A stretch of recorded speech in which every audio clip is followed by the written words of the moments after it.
All right, welcome, ladies and gentlemen. One of the biggest points of contention for yesterday's episode of Alien Earth, or at least Alien Earth in general, depending when you're watching this, has been how's Wendy chit-chatting to the Xenomorphs? What's going on there, guys? What's going on there? Well, we've now had it actually explained to us, courtesy of the director.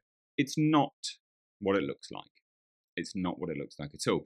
And it actually plays into the whole concept of her having a very childlike brain, which I think is interesting. I will say as well, the announcement of this is potentially because they're aware of some of the feedback that's come online. And so they just wanted to get ahead of that a little bit quick. Because they've revealed some spoilers here, basically. I think that they're doing that because they know that certain segments of the fan base are not very happy with it. I will say there is a precedent for synthetics communicating with xenomorphs actually in the Dark Horse comics. It's not unheard of. It has been done before. So take from that what you will, I guess. Kind of playing devil's advocate here. Full bias. Like, I actually like this show, so just full transparency. But let's take a look.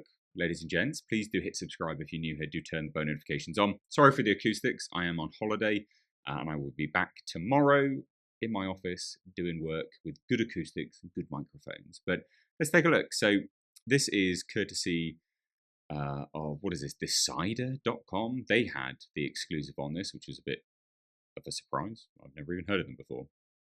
But I think it's worthwhile covering anyway. And as it says, close watchers of FX's Alien Earth probably figured out weeks ago that hybrid heroine Wendy shares some sort of mysterious affinity with the xenomorph aliens that have crashed on Earth.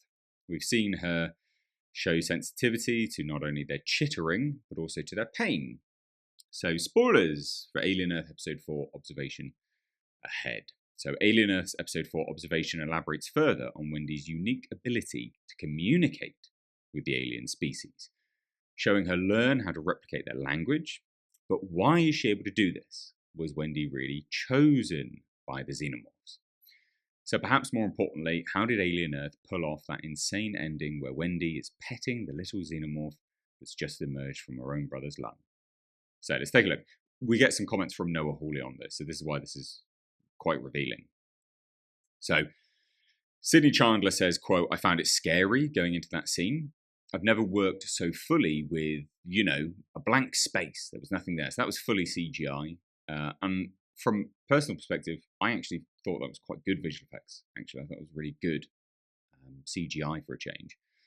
So Chandler went on to imagine how that final episode 4 scene called upon her her imagination. Quote, "They put in a prompt for me to see and kind of figure out where it would sit. Then the prop's gone. And so it was really, really fun because it was full on imagination. So there was no baby xenomorph on set. The whole creature was just conjured in Sydney Chandler's imagination before the Alien Earth VFX team stepped in.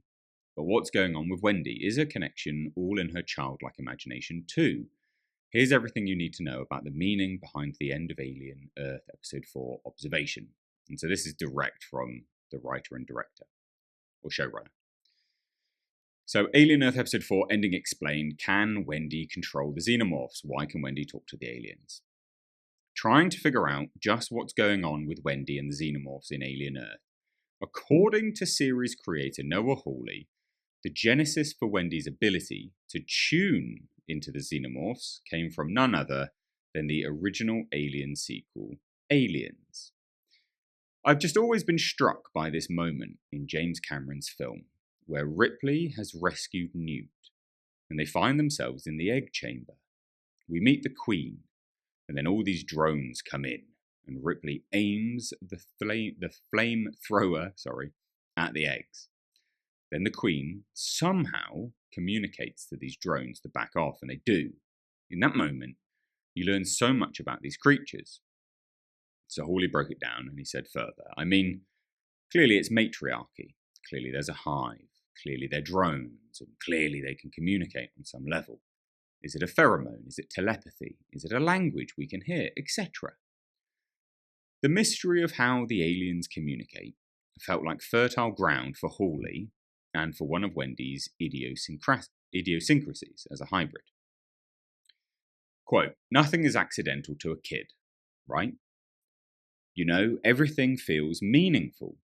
There's a moment in the 4th hour where she's like, they chose me, right? Which is not true, right? They didn't choose her. She can just hear them because of whatever hardware or software issue she has. So it's a mistake." So I like that. So Wendy's connection to the Xenomorphs is not some holy or fated design. It's merely a quirk of her synthetic form. However, that doesn't change the fact that Wendy, with her child's brain and heart, finds it easy to empathize with the alien creatures. Quote, "The other thing with children is they don't really assign. I mean, these are just animals to them, you know? So she's looking at these creatures and she has empathy the same way that my daughter became a vegetarian when she was 9.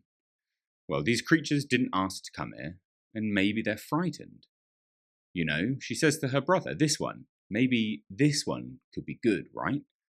And it seems like, I don't know, your friend the shark, but you can understand her impulse to try." So, and it continues further, it says Wendy's empathy for the baby Xenomorph was something that was shared by Alien Earth star Sydney Chandler. "I did find myself picturing my dog who passed away a few years ago," Chandler revealed, that she pictured the Xeno as her beloved deceased pet, Ruby. She also joked that she took the Xenomorph home. "Yeah, so I kept him. He's hanging out at home with my cats. He's really, really soft to the touch, actually." So, a few things to break down there. It's not, obviously the Xenomorphs didn't choose her. It's a mistake in the programming, the software, the hardware. That's fine. That's interesting. I guess it does go some way to explain why the others can't. And well, yeah, it's clearly just a mistake. It's an accident. It's not meant to have happened. So, and some people have said that there's going to be a friendly Xenomorph. I don't think that's going to happen. This kind of comment here, I think, I don't know. I hope not. Although that was explored in the expanded universe as well, so don't get your knickers in a twist. But this comment here, you know, she says to her brother that maybe this one could be good. And it seems like, I don't know, your friend the shark, but you can understand her impulse to try. So it's not going to be good, if there is going to be one. It may lead the way as there being a potential sort of subversive element of one being good but not.